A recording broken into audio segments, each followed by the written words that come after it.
Your career is what you are paid for. Your call is what you are made for. Let that sink. Life is a mission, not a career.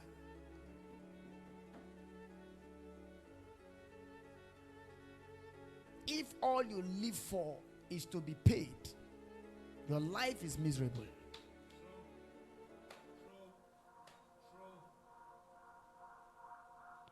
God created the world in 5 days. On the 6th day, he created man and gave him the world. Why should man chase everything else when indeed it was made for him? Was man there when God was making everything? So how come we suddenly want to make it for ourselves? Before God formed you, before he created you, before he brought you to the earth, everything you need he already made. Your business is to make sure that you go to God, answer the call of your purpose. Adam, you are to tend this garden. Then he gives you authority and dominion. Your destiny resources become open to you. By the force of the Spirit, you begin to access it. There's something I want to say to you. It is at that point that you know that you can indeed coordinate things from the realm of the spiritual. All the effort in the physical is supposed to complement what you have done in the spirit. If you have not done it in the spirit, you make effort in the flesh, you are just like mere men. You will die like them. What's the advantage of a believer?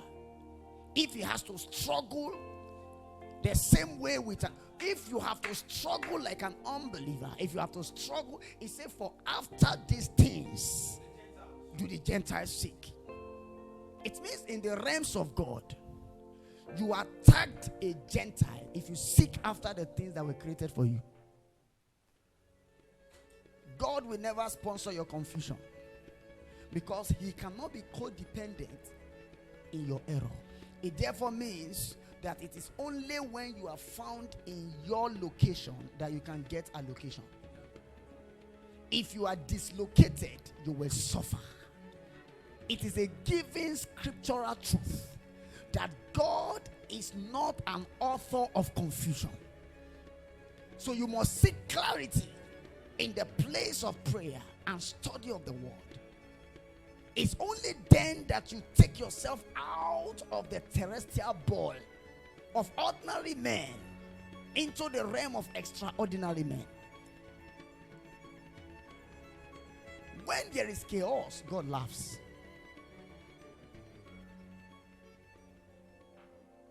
When there is chaos, you should laugh. If trouble and chaos makes you to be perturbed, it is because the God in you has been quieted. And every man is created with a piece of eternity. God made sure that in every man that he created, he put a piece of him in man. It is that thing that echoes in eternity. That is the thing that never gets satisfied, no matter how much money you make, no matter how much clothes you have, no matter how many friends you have, no matter your connection. You will never ever be satisfied until you find your way back to God, because you journeyed from God into time. You must journey back from time into God. And while you exist on this earth, if you can't make that connection, we call it a God-sized hole in every man. God made fish. How? All God made was water. He commanded fishes to come out of it. He didn't create fish. He made the firmament, commanded the birds, and they began to fly. He made the soil, commanded trees. Genesis chapter 2 from verse 8 and 9. And all kind of trees and fruit-bearing trees began to grow from the ground. When it was time for God to make man, he looked at the earth. He could not get man from it. He looked at the sky. He could not. And God looked at himself, called the blessed Trinity, and said, let us make man. So man was made from God. If you want to kill a fish, remove it out of water. If you want to kill a tree, remove it from the soil. If you want to kill man, remove him from God. Because everything has his original habitat. The original habitat of man is God. No man will survive outside God. Every of your journey outside God is an effort in futility. When you are done, you will return. Not to return is to end in eternal damnation.